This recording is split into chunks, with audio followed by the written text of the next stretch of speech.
Olá, ouvinte! Bem-vindo a mais um episódio do podcast Despautada. Eu sou Fernanda e hoje eu vou falar do primeiro livro que eu li agora em 2004. Eita! 2004? Não. Eu tô perdida no tempo e espaço. Foi o primeiro livro que eu li em 2024. Excuse me. Bom, vamos lá, né? O livro se chama A Cachorra e vai contar a história de uma cadela e sua dona. Na verdade, da dona da cadela e a sua relação com ela. Foi escrito por Pilar Quintana, que é uma escritora colombiana, e a história se passa numa vilazinha sem nome, num vilarejo, perto de Buenaventura. E aí eu tenho aqui uma sinopse. Desde muito cedo, a vida de Damares é marcada por tragédias e, apesar da companhia de Rogério, carrega uma solidão que talvez tivesse sido aplacada pelo filho que nunca conseguiu ter. Cuidar da casa de veraneio, há muito abandonada pela família Reyes, ocupa seus dias, alivia sua consciência pelo que sente ter sido omissão sua no passado, mas nada disso lhe traz conforto.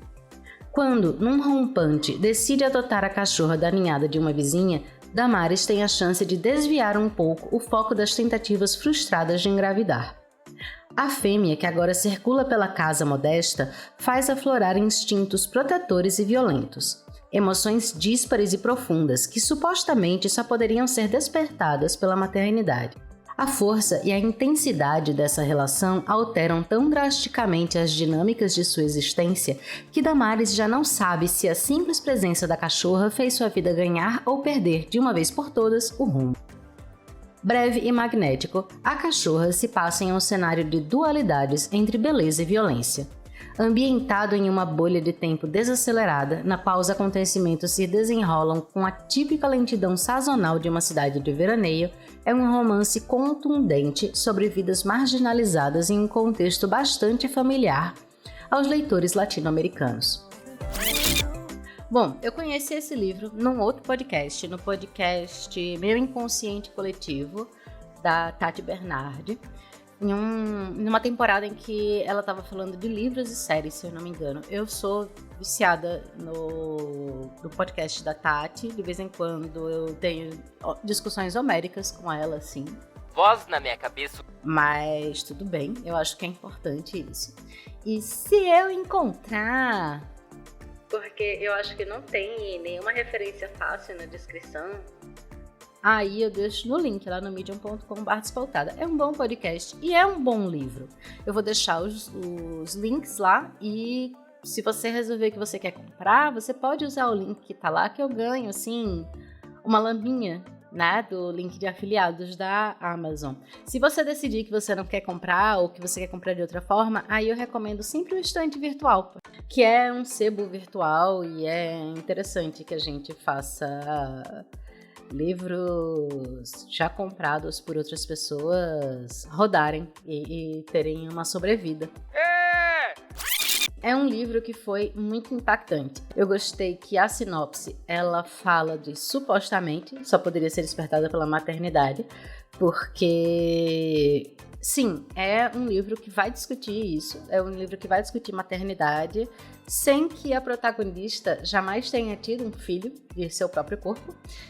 E é um livro que foi escrito pela Pilar quando ela estava amamentando a filha dela. É um livro curtinho, são 160 páginas, dá 3 dias aí na velocidade Lula de leitura, que foi mais ou menos o tempo que eu levei para ler, e eu não consegui desgrudar do livro. Eu não achei uma leitura lenta, tá? Aqui fala da típica lentidão sazonal de uma cidade de veraneio. E eu não achei que é uma leitura lenta. Agora, é uma escrita que ela não vai ter muitos enfeites. Lembra que eu falei aqui do cara que escrevia num estilo brutalista, num episódio que eu lancei ano passado? Foi ano passado? Acho que foi. Foi em 2022. Episódio 29, Secreções, Excreções e Desatinos. Pois bem, eu não sei se eu chamaria o estilo da Pilar de brutalista também. Porém, ele não é um estilo enfeitado, e eu acho que isso combina bem, porque a gente tem aí um vilarejo de veraneio com outro vilarejo de veraneio próximo a ele, e que a gente só sabe disso porque os turistas chegam. Os turistas não fazem parte da história, mas a Damares descreve a chegada dos turistas vez ou outra, então dá para entender aí que se passaram algumas temporadas de veraneio na cidade. E o que a gente tem é a perspectiva dela, né? A gente tem ali um contraste grande entre os ricos e pobres, porque os terrenos são comprados por famílias ricas. Um parente de Damares tinha um grande pedaço de terra que ele dividiu em 4 e vendeu. E os compradores foram famílias ricas de cidades grandes como Cali, Buenaventura, que são as cidades citadas, que eu imagino que sejam mais próximas então da região. E essas famílias em geral não ficam lá. Elas ficam em suas cidades grandes, com seus confortos de cidade grande, e vão para o vilarejo onde se acontece a história para passar férias. Isso quando aparecem.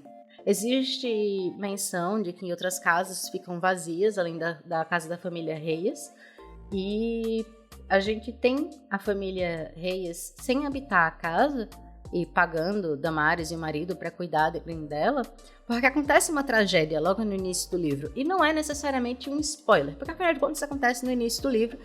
E é uma situação que ela vai moldar toda a narrativa, em vários aspectos.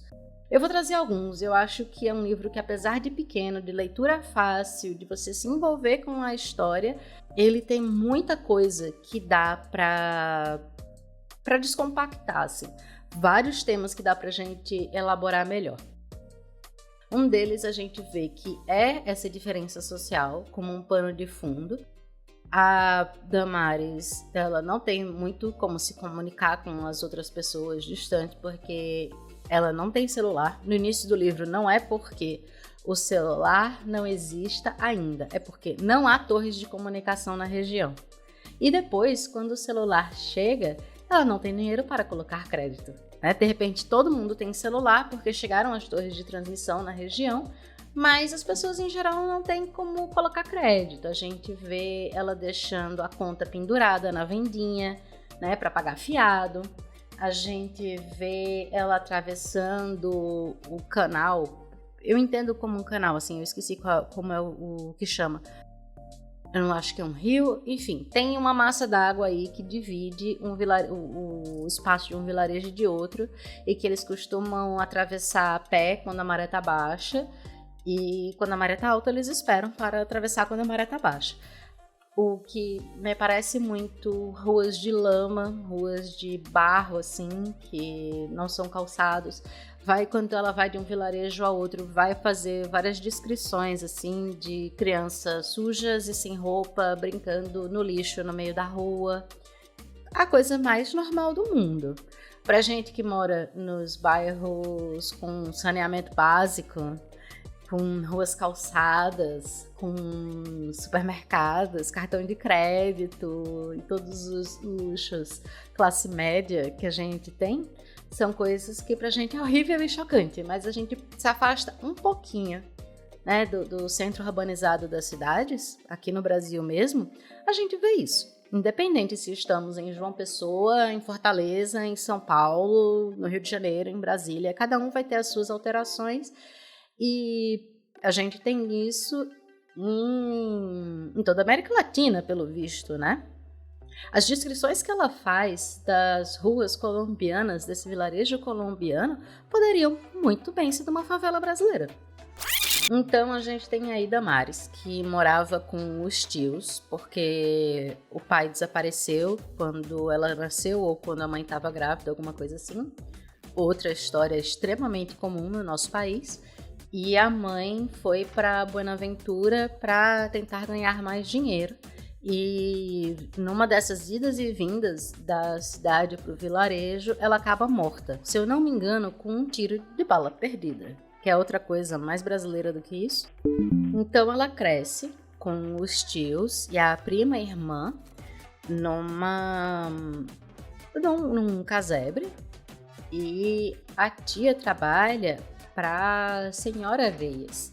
E as duas meninas iam para casa dos Reyes para brincar com o filho dessa família que tinha a mesma idade delas, o Nicolacito. E aí, num belo dia, as duas meninas brigam, a prima vai embora e Damaris fica com o Nicolacito. Nicolacito resolve que quer brincar correndo atrás das formigas saúvas, se eu não me engano, aquela formiga vermelha grandona. E ela vai junto, ele quer subir um morro que tem, onde a maré bate, pra olhar lá de cima as ondas batendo. A maré tá alta, Damaris com 9 anos de idade diz a ele que não vá, que as ondas são muito violentas e tudo mais, e ele vai. E bate uma onda, e ele é engolido pela onda, e o mar leva o menino. E aí, ela volta para casa e avisa a tia do que aconteceu. A tia, que estava conversando com os caseiros da família Reyes, vai e explica para a senhora Reyes o que aconteceu. E todos os homens do vilarejo começam a ajudar nessa busca. O tio também. E cada vez que o tio volta para casa e a criança não foi encontrada e o mar não devolveu ainda o corpo do menino, Damaris apanha. E isso vai, querendo ou não, moldando Damaris e sua autoestima. E tem um momento no livro lá pra frente em que ela, já adulta, lembra dessa situação. Ela lembra, na verdade, várias vezes dessa situação. E ela se sente... Ela sente que o tio podia ter batido mais nela. Esse é o nível de autoestima e amor próprio que temos em Damaris.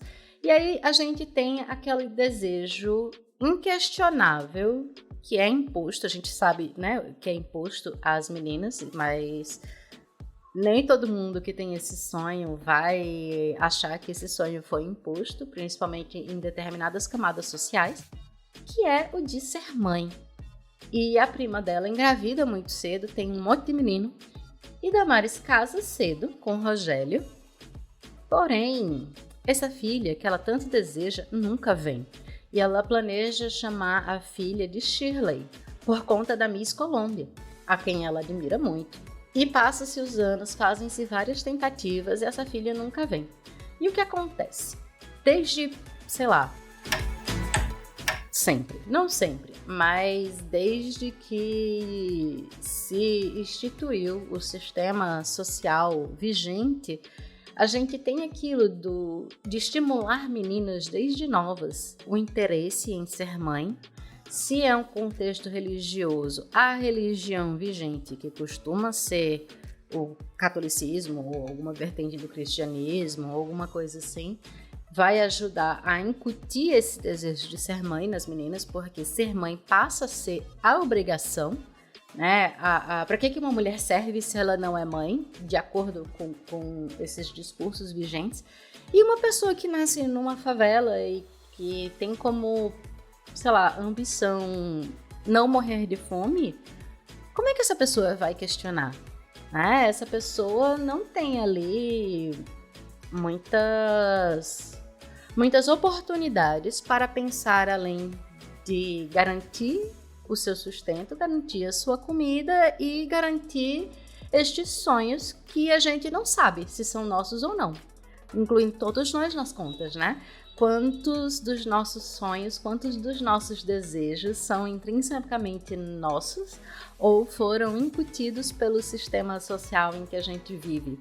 E isso não precisa ser feito dentro da igreja.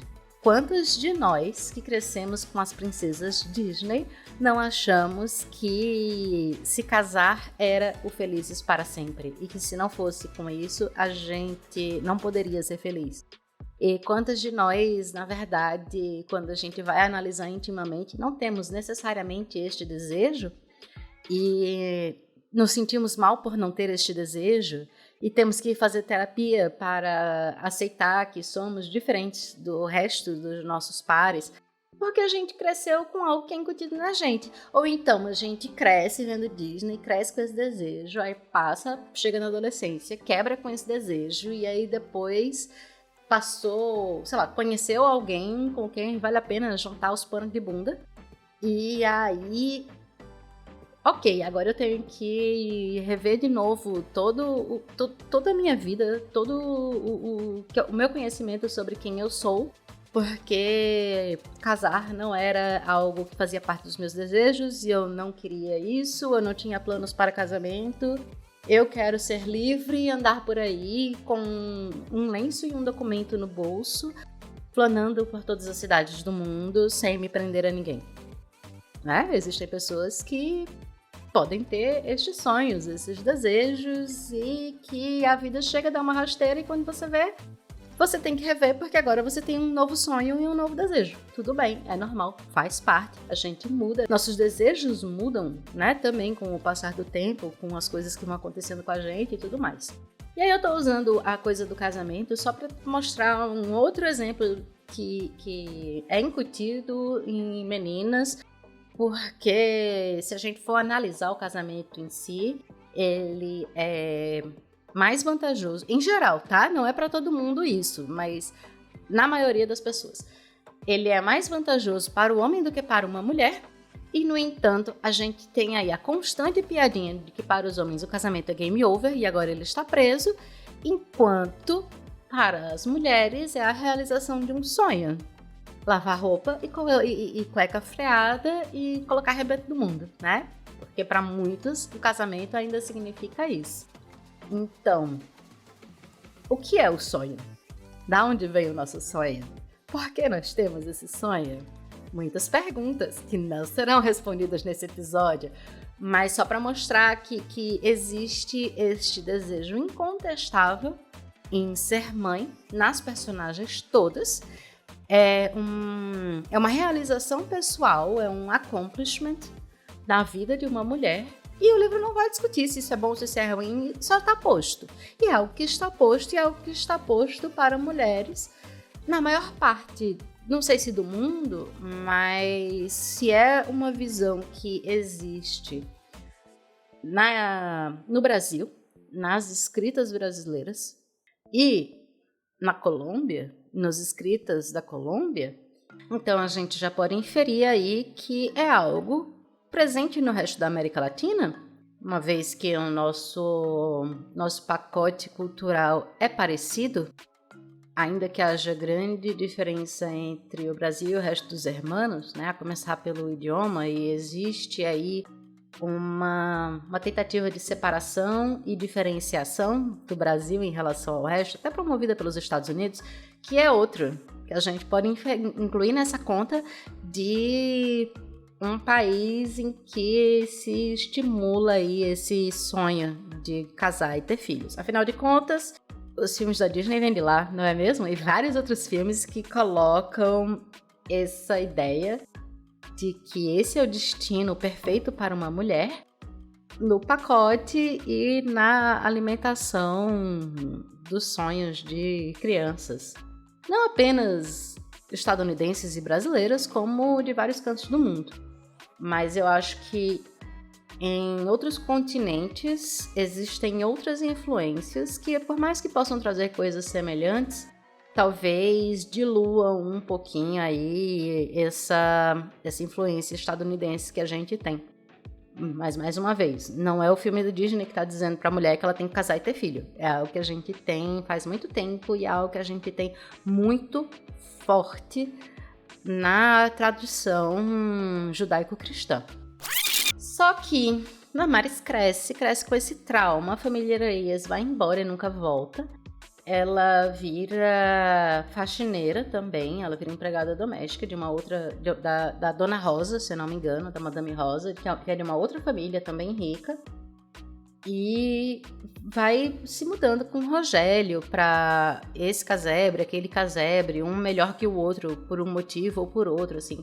É bem interessante de ver, é bem interessante de ver o contexto, é bem interessante de ver a forma como Pilar vai mostrando o cenário que a gente está acompanhando.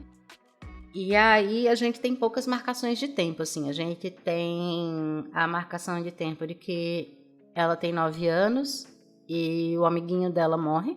A gente tem a marcação de tempo de que ela é uma adulta com mais de 30 anos e ainda não tem filhos e que ela chegou nos 40 anos. E o livro diz que é a idade em que as mulheres secam. Ou pelo menos é isso que ela ouviu de... A Damares, né? Ela ouviu de um tio dela, alguma coisa assim. E ela fica com aquilo na cabeça, até que surge essa cachorrinha e ela adota.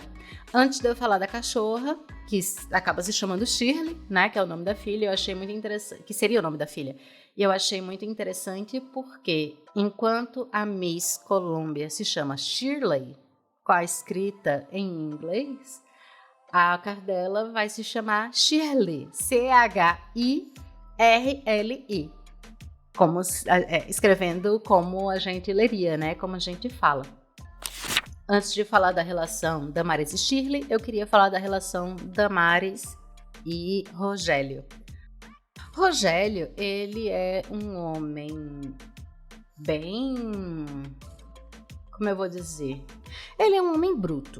Né? Ele é um homem que não tem muita conexão emocional, não tem muito... Ele não tem grandes conhecimentos, ele também cresceu pobre, ele é um pescador e é um caçador, e a relação dele com o mundo, ela é meio bruta, meio preto no branco, e meio turrona, assim, sabe?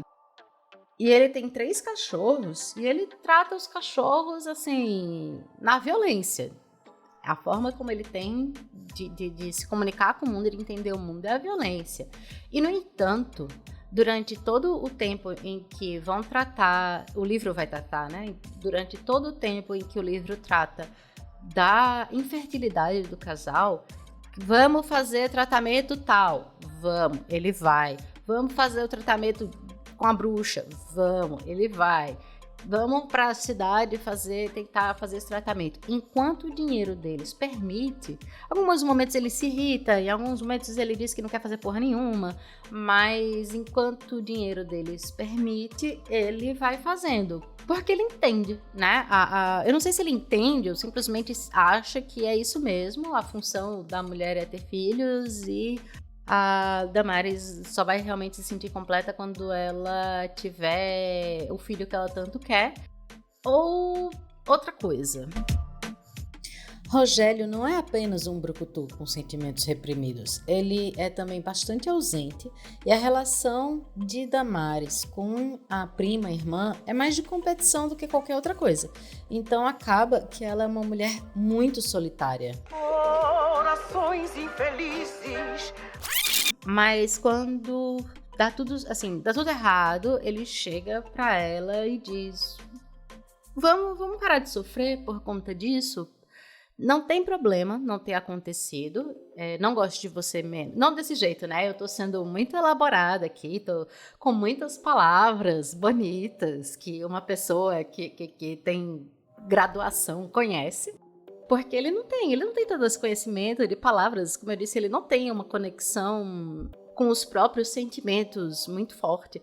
Mas o texto deixa entender que ele não deixa de gostar da Damares, porque eles não vão ter um filho e que ele quer continuar tendo uma vida com ela, né? Que eles continuem tendo uma vida afetiva, continuem transando e tudo mais, independente de ter filho ou não. Ele não quer que isso seja mais uma obrigação, porque chega um ponto em que eles estão transando por obrigação, pela obrigação de ter filho, e aí não tava mais legal pra ninguém.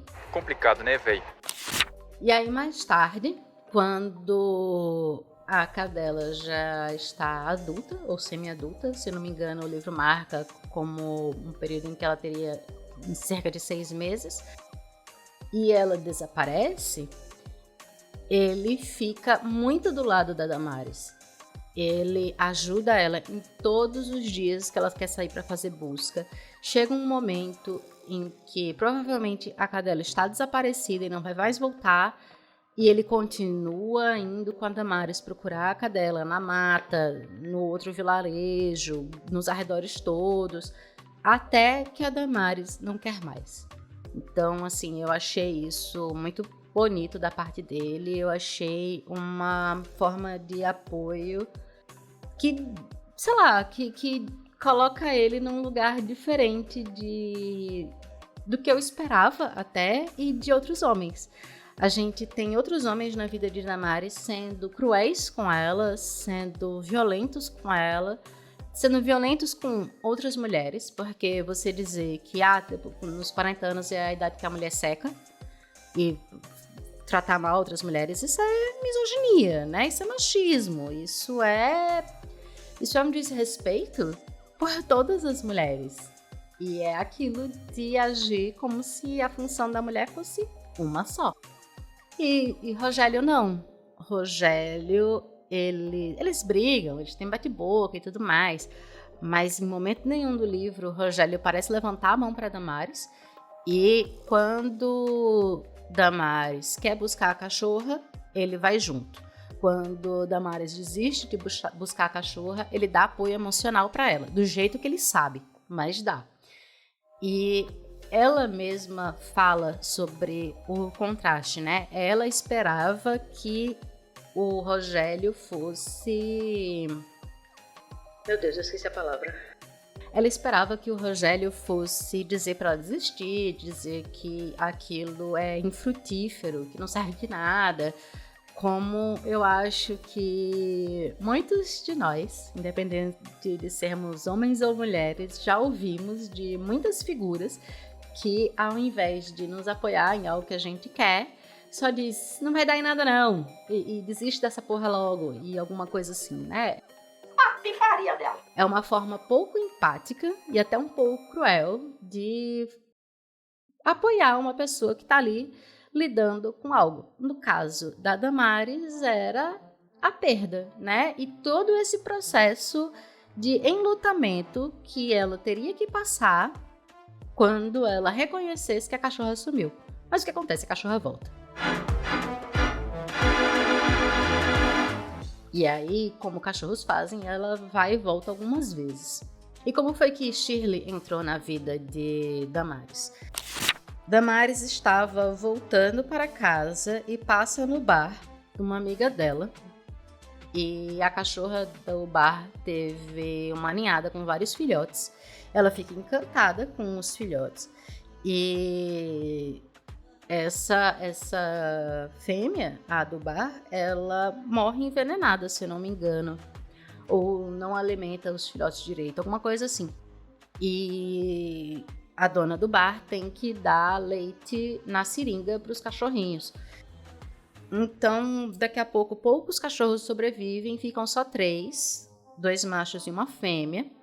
Um dos machos fica com a dona do bar, o outro macho vai para uma conhecida das duas, Ximena, que mora no vilarejo vizinho, e a fêmea que sobrou vai morar com a Damares. E Damares dá o nome de Shirley, a cachorra. Damares coloca essa cachorra com 10 dias de idade para viver no sutiã dela e fica pra cima e pra baixo com essa cachorra no sutiã e dá pãozinho chuchado no leite pra cachorra. Me diga mesmo se eu posso, bife passado na manteiga pra cachorra e fome pra João Grilo? Pra que a cachorra sobreviva, porque ela não se vê capaz de alimentar a cachorra com a seringa. E ela considera sua mão muito grosseira, muito masculina, muito incapaz de detalhes, muito desajeitada, uma mão que só serve para quebrar coisas e fazer faxina. Ela não considera que sua mão, por extensão, estou extrapolando aqui, seu corpo, sirvam como um lugar de acolhimento e nutrição e todas essas coisas que a gente espera de um corpo de mãe.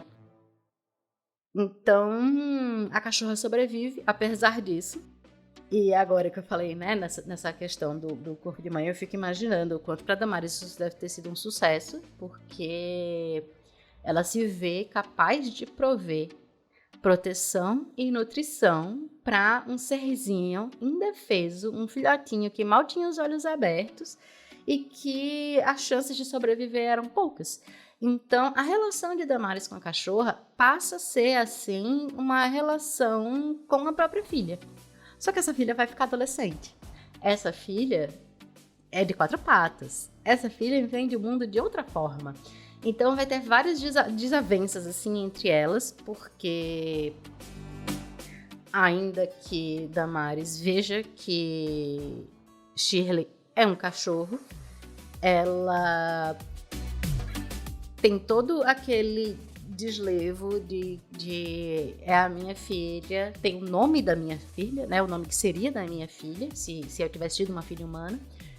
E ela lida muito mal com qualquer coisa canina que desvie da sua própria vontade.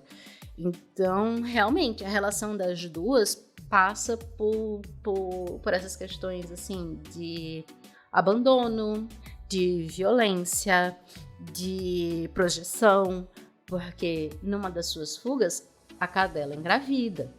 E quando a cadela engravida, que tem os filhotes, ela não quer ficar lá deitada para alimentar os filhotes. Ela quer ir passear. Inclusive é por isso que ela desaparece, porque ela quer ir passear, como é comum de cachorros. Né? Se você não treinar um cachorro, se você não der limites claros para um cachorro, se você não trancar a porta, em alguns casos, se você não colocar uma cerca em cima do muro, o cachorro vai sair para passear. E depois ele vai voltar para casa se ele não for roubado ou atropelado no meio do caminho, ou envenenado, ou essas coisas todas que pessoas horríveis fazem com cachorros.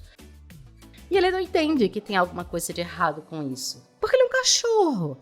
Enfim, na hora que Shirley não é uma boa mãe, porque ela é um cachorro, a Damares fica com muita raiva.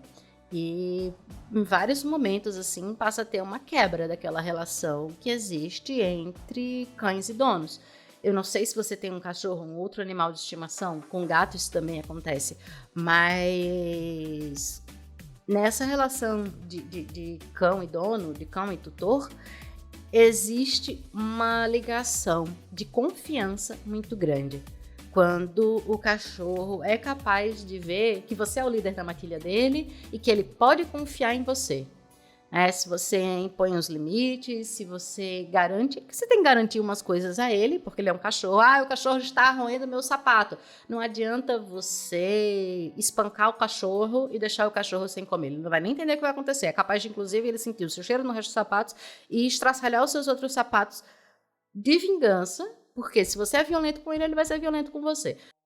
Mas se você tira o sapato da boca dele e entrega um outro negócio que ele possa roer, e que ele vai gostar de roer, ele vai roer o negócio que ele quer roer. Então existem várias coisas. A gente tem que entender que o cachorro é cachorro e como é que um cachorro se comporta e garantir ao cachorro que ele está seguro, ele tem as necessidades dele atendidas e ele pode confiar em você. Uma vez que isso acontece e que você consegue treinar minimamente o seu cachorro, o laço que existe entre cão e dono, cão e tutor, cão e mãe de pet, pai de pet, o que você quiser chamar, é muito forte e é muito interessante de ver. Aqui em casa eu tenho um cachorro, de vez em quando vocês ouvem aí. Enfim, é possível uma dinâmica saudável com o cachorro e é possível você entender as coisas de um cachorro. Se eu deixasse o portão aberto, é claro que ele ia sair correndo enlouquecidamente pela rua, porque ele adora ir pra rua, adora conhecer outros cachorros, adora conhecer outros gatos. Acha que tudo bem sair correndo atrás dos carros e que nada vai acontecer com ele. Você faz o passeio diário, ou 2 vezes por dia, ou quanto for que você tenha que fazer com o seu cachorro, mas você não deixa ele solto na buraqueira, porque, em geral, ele vai ser um cachorro. Só que com o Damares não acontece isso, né? Porque eu acho que nem as pessoas ali naquele cenário do livro têm essa visão, né? O Rogério tem 3 cachorros, mas o império dele é um império do terror, com os cachorros. A Damares não vai tratar a Shirley na base do terror, mas vai tratar como a mãe de uma criança mimada, né? Fazendo todas as vontades da cachorra. Bife passado na manteiga pra cachorro. Eu não vou me aventurar mais falando desse livro, porque a partir daqui são só spoilers. Eu acho que é um livro que você lê rápido, é um livro que você você consegue ficar imerso nele, assim, durante a leitura. Eu não achei que a leitura ficasse quebrada por nenhum ponto. E vai despertar várias reflexões, mas principalmente nessa questão maternidade e nessa relação cão e dono. Porque a Damares tem duas marcas, né? O sonho da maternidade, que ela nunca conseguiu concretizar, e o trauma de ter visto a morte do amiguinho. Além de todos os traumas de ter nascido pobre e trabalhar na casa dos ricos. E ela tem Nossa, ela tem uns pensamentos, assim... Ela tá lá, com uma fazenda à disposição dela, com a piscina à disposição dela. A família dona daquele terreno nunca vai voltar para aquele lugar, mas ela só enche aquela piscina e usufrui daquela piscina uma vez. E num processo de culpa, que você fica assim, querendo entrar no livro e dizer, não, amiga, fim de semana que vem a gente enche essa piscina de novo, a gente chama todo mundo para fazer churrasco de novo, porque, assim, você merece. Você trabalha feito um burro de carga. É uma outra relação interessante de olhar que existe no livro. E, assim, eu não sei o que dizer. Se você é mãe de pet ou pai de pet ou alguma coisa assim, se é ler ou não ler esse livro. Porque algumas coisas que acontecem entre donos e cães são de deixar a gente muito triste, sabe? Deixa eu ajeitar esse microfone de novo. O microfone foi morrendo.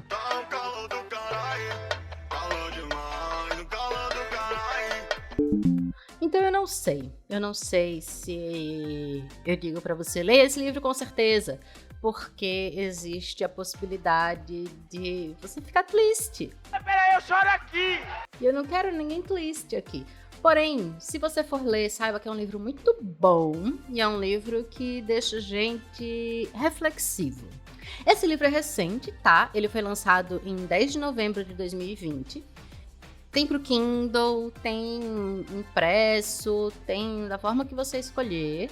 Se você quiser exercitar seu espanhol, deve ser fácil de conseguir em espanhol também. A autora também tem outros livros interessantes. Eu tenho aqui um texto do jornal Folha de Londrina, em que vai falar que o romance foi escrito logo após o nascimento da primeira filha dela, em 2017, e que ela tem outros 3 romances. Eles parecem não ter sido traduzidos, porque os nomes estão aqui em espanhol. Então, a gente vai ficar aqui com o meu espanhol muito malo. Perdón, tú sabes que mi español está muy ratatá. Porque eu vou ler os títulos em espanhol, porque é do jeito que eles estão aqui. É difícil. O primeiro romance que ela escreveu, que foi publicado, foi em 2003. E é Cosquillas en la Lengua. O outro é Coleccionistas de Polvos Raros, de 2007, Conspiración Iguana, de 2009, e tem um livro de contos, Caperucita se come a lobo, de 2012. Eu vou deixar isso escrito, porque você não é obrigado a entender isso. E eu vou deixar aqui um espaço para colocarmos recadinhos. E temos recadinhos. Nós temos 4 recadinhos. Na verdade, um deles são 2, mas está no mesmo tópico, então vamos manter com 4. Primeiro lugar, se cair a produção de episódios, não tiver um episódio novo toda semana, é porque no pré-carnaval estava quente demais para fazer qualquer coisa, e no carnaval eu, fui curtir o carnaval. Então, existem muitos episódios gravados, mas não existem tantos episódios assim editados e prontos para ir para a publicação. Caso você fique aí sem episódios em uma semana ou 2, saiba que é por isso. Eu vou tentar fazer os Desindica, porque eu tenho os Desindica curtinho, de tipo 5 minutos, 3 minutos, Desindica gravado na rua. E aí teremos indicações, mas eu não garanto episódios longos em breve. Porém, estão aqui, estão gravados. Tem uns que, inclusive, eu estou me perguntando por que eu fiz isso comigo mesma, mas vamos lá, vai dar bom. Segundo recadinho. 2. Sobre o YouTube.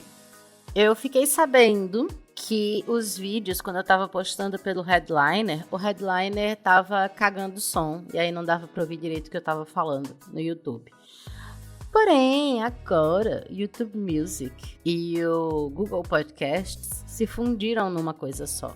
E eu coloquei o feed do podcast do Despautada no YouTube Music. Então, não tem mais essa necessidade de eu passar o vídeo pelo Headliner e deixar o Headliner fazer o que ele fazia, que deixava o som cagado, pra então eu pegar e mandar pro YouTube, e aí sai o episódio de manhã cedo, na terça-feira, no feed do podcast, e para todo mundo que tá ouvindo o podcast por um agregador de áudio, seja Deezer, Amazon, Spotify, Podcast Addict, Pocket Casts, Google Podcasts, escolha aí o seu serviço de áudio que o Despautada tá lá. E se você quiser saber todos os que tem disponíveis, você pode ir em pod.link/despautada, que você vai encontrar também. E o YouTube entrava de noite, porque era quando eu conseguia colocar, uma vez que ele já tinha sido publicado. Agora vai entrar tudo ao mesmo tempo, assim espero. Eu já vi que os novos episódios estão lá. Inclusive, uma pessoa ouviu o episódio sobre o barato de Iacanga no YouTube agora, né? Saiu tudo como se tivesse publicado agora em fevereiro. Mas o episódio é, sei lá, 2020, 2021, 2019, eu não lembro. O episódio estava lá, a pessoa ouviu e ela reclamou que rolou aí uma politização da coisa. Agora, se o movimento hippie não é político, eu não sei o que ele é. E se você chegou até aqui e tá ouvindo o podcast e tá chocado que o Despautada é um podcast político, o Despautada é um podcast político, veja só, no sentido de que eu tenho um posicionamento político e que isso fica refletido em praticamente qualquer coisa que eu produza. Então, temos posicionamento político, ele está à esquerda, ele está bem à esquerda. Somos um podcast feminista, somos um podcast antifascista. Então, caso você esteja ouvindo pela primeira vez e esteja chocado, oh meu Deus, eu estou ouvindo uma feminista. Está, dentre outras coisas. Mas vamos nos manter assim. Então, qualquer episódio que eu fale de alguma coisa, assim, e parecer, eu acho que tem um viés político. Tem um viés político. E a ideia é essa mesmo. 4. E por fim, para o último recadinho, que é o recadinho 2 em 1. Na verdade, acabou que o do YouTube foi 2 em 1 também, né? Foi a lembrança de que não é porque não estamos falando de política partidária, ou que nem sempre parece que estamos falando de política, que isso aqui não é política. Porque tudo que uma mulher faça é político. Esse é o mundo em que vivemos. E da história do YouTube, né? De que agora o som vai prestar porque está sendo publicado ao mesmo tempo e está sendo publicado com a mesma qualidade que eu coloco o podcast na pracinha de outros meios auditivos. Enfim, para chegarmos para o fim deste episódio, para não ter que subir a vírgula, acaba pelo amor de Deus. Se bem que ela é maravilhosa, então sobe a vírgula. Acaba, pelo amor de Deus, acaba! Temos parcerias esse ano. Eu estou tão empolgada. Eu fiz parceria. Eu passei no processo seletivo. Nós passamos, o Despautada passou. No processo seletivo de 2 editoras até agora. Tem umas outras aí que estão para sair. Eu vou avisando à medida que for acontecendo. Alguns que acompanham pelo Instagram já sabem, já devem ter visto até a primeira capa do livro que eu tô lendo, da primeira parceria. E essa primeira parceria é com a DL Books, que é uma editora de fantasia, romance e aparentemente tem umas coisas hot também. Estou animada para chegar nessa parte. No momento eu tô lendo Sangue Cruel, eu acho que é Young Adult, eu não tenho certeza. Mas é uma fantasia contemporânea, cenário urbano, na França, século XXI. E tá bem legalzinho. Teremos postagem, se não apenas no Instagram, aqui também. Ainda não sei se um episódio normal, como este que você está ouvindo, ou um Despautada indica. Vamos descobrir quando chegarmos lá. A outra 5. é uma parceria com a editora Larde, que vocês já devem ter aí a capa do livro que vai ser lançado, né, lá no Instagram. Então, se vocês quiserem ver a revelação da capa de Yashi Tauri, Estilhaço Temporal, que a proposta pareceu bem interessante, vocês vão lá no instagram.com/despautada que vai ter, e aí vai ter outros trabalhos, né? Outras revelações de capa, de outras editoras, de outras parcerias, das parcerias que eu anunciei. Enfim, vamos saber aí se vai ter outras editoras e outras parcerias à medida que o tempo for passando. Mas eu já estou empolgadíssima só de ter passado com essas duas.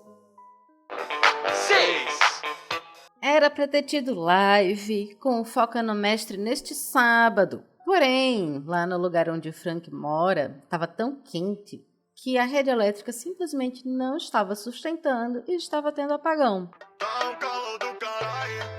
Então, a vida está difícil, o calor está pesado para todos. Uma nova data será marcada assim que todas as participantes e o anfitrião conseguirem o alinhamento dos astros, chamado uma data em comum. Muito obrigada pela companhia. Agradeço, como sempre, a sua presença. Seja legal, faça uma podcaster feliz, deixa comentário, deixa estrelinha, deixa curtida. Se quiser mandar mensagem de voz, você pode.